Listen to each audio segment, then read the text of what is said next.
Brock Lesnar made a shocking return to WWE at SummerSlam. We have all the details, everything you need to know about how WWE pulled this off and why they made the return happen. Also, is another WWE superstar possibly leaving the company? And yes, we are going to talk about a huge AEW announcement right here on the Ango Show. And as always, guys, if you want more videos like this, don't forget to click that subscribe button. This way you never miss a video. We're on the way to 100,000 subscribers. We've gained hundreds of new subscribers over the weekend, so thank you all very much. AEW has officially announced Full Gear, which to me, it's a very exciting ordeal for a variety of reasons. And I think a lot of people tend to believe that I don't get excited about these announcements, but throughout my entire history of making YouTube videos, I like when companies announce their pay-per-views. Especially when the pay-per-view business for AEW and WWE seems to be one of my favorite things about wrestling. Like TNA, WWE, and AEW, I feel have all did a wonderful job this year on delivering the results that I personally look for, right? When I watch a pay-per-view, I want to see how certain stories conclude, what happens, and I feel like WWE, AEW, and TNA have all done a good job this year. So now AEW has made the announcement that Full Gear will be taking place on November 22nd at the Prudential Center for AEW Full Gear. And this is huge because they made the announcement today, and people could start getting their tickets August 25th. And of course, AEW does have that insider program where if you're part of the insider program, you could get the pre-sale tickets, all that good stuff, which is great. And Full Gear, I don't know what it is about Full Gear. Probably since the beginning, I feel like Full Gear has been one of the more consistent pay-per-views, personally speaking. I know people love Double or Nothing, and Double or Nothing is one of my favorites, but Full Gear definitely feels more important to me than World's End, which we know World's End will be taking place in December, and we know that's taking place in Chicago and all that good stuff, and that's exciting. But Full Gear is the one where, dude, like if you go back on HBO Max and you go back and watch the old Full Gears, there's just too many great moments for AEW that have happened there. I think it's definitely underrated. And the fact that AEW is headed to the Prudential Center is a really big deal. Now, at this time, we don't know how many tickets they're going to try to sell, but the Prudential Center is a relatively big venue, which is a nice change because AEW is definitely running the smaller venues. And when it comes to these pay-per-views, they have a little bit more confidence to sell more tickets, which is a good thing. So obviously, I have a little bit of excitement there. One thing that often doesn't get talked about with these kind of announcements either is the fact that the ticket sales, or not ticket sales, but the ticket prices, I should say, are really fair. Like if there's one thing you're going to hear me talk about with WWE versus AEW, WWE is charging an arm and a leg for those tickets. AEW isn't. Even when AEW was really popular, they weren't doing that, which I appreciate. That brings us to our next topic, ladies and gentlemen. We got to talk about it because I don't know what it is about WWE, but now something is really fishy. And are they doing this on purpose? Because WWE is doing a lot of things on purpose. Karrion Kross, let's talk about it. He loses a relatively short match with Sami Zayn at SummerSlam. Okay, that's part of the story. I get it. I don't like it. I'm not like that's the one match that happened at SummerSlam where I was like, okay, I did not like this, right? Which is crazy because I'm a huge Karrion Kross fan. But of course, we know Karrion Kross's contract ends this month. At least that's what we've been made to believe due to the social media reports. And of course, WWE right now is trying to throw everybody off their game. But we don't know what the hell is happening with Karrion Kross. And I have been under the belief this entire time that whatever is happening with Karrion Kross is a work. I've been saying that since the beginning. Something about it is fishy. I feel like it's a work. And there's a very, very good chance that I'm absolutely wrong about this. And that's the part that really is not fun. But then Triple H is sitting doing the post show for SummerSlam Night 2, and the crowd is chanting, "We want Kross." Triple H mistakes that for "We want Brock." And he literally responds, "You got Brock. You got him. You got Brock." So now I'm scratching my head because I feel like WWE is doing this on purpose. But there's been no news of Karrion Kross re-signing with the company. They have him lose a relatively short match, clean. And on top of that, Triple H is ignoring it. Also, night 1 of SummerSlam, Triple H talked about every match except for Sami and Karrion Kross.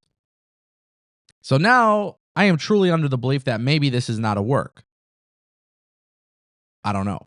It's a very tricky situation. I don't know. I see a lot of people in the internet wrestling community, they like to shit on me for the fact that I like Karrion Kross, but Karrion Kross is the one getting great reactions and the crowd wants him.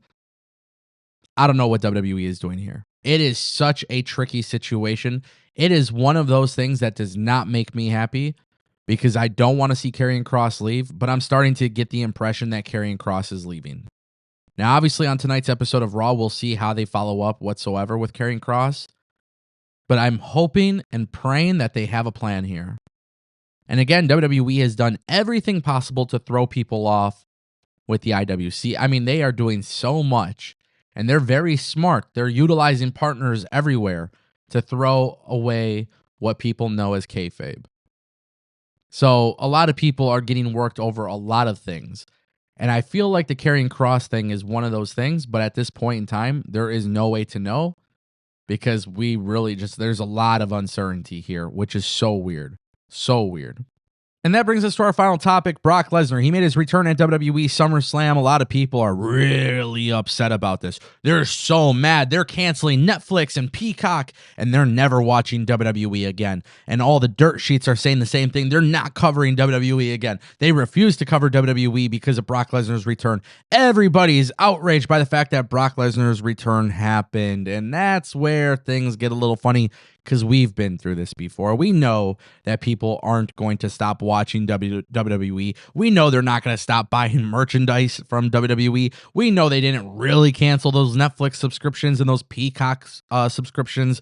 We know 1000% that's not true. But of course, the Brock Lesnar return is controversial, and that is not that is 100% true, right? Now, of course, the Brock Lesnar situation is a tricky one because you have a lawsuit between Janelle Grant and Vince McMahon, and this is a lawsuit that obviously we've seen Brock Lesnar's name appear on it. There has been a ton of misinformation regarding the lawsuit. A lot of people, calling other people guilty, and they're admitting the guilt, and they're sitting here and they're talking about who's guilty and who's not guilty, and quite frankly, there's a whole system in place for that. Now, WWE is not dumb. And if you think that Triple H single-handedly made the decision for Brock Lesnar to return, I hate to tell you this, but Brock Lesnar's return is not predicated on the idea that Triple H or Nick Khan will just say yes. Because what has to happen is the legal team at WWE has to make this happen.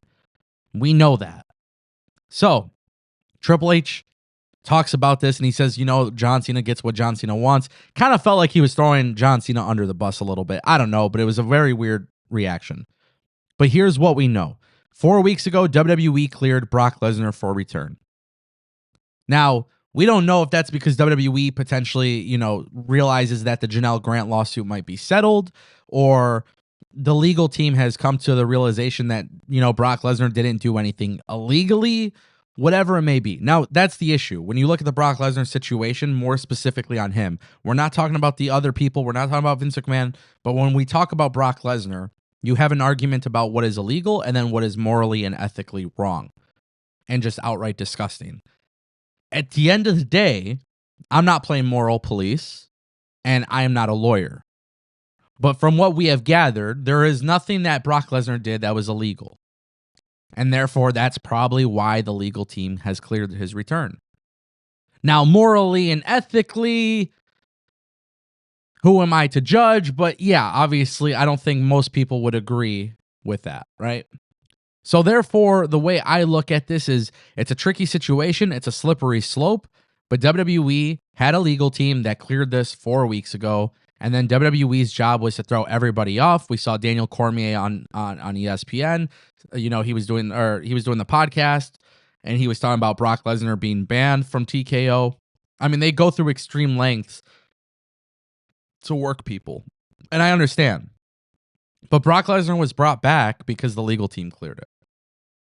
So you got to remember one thing too, man. WWE's in the business with advertisers. We saw what happened with the advertisers when Vince McMahon came back, right? It was a big problem.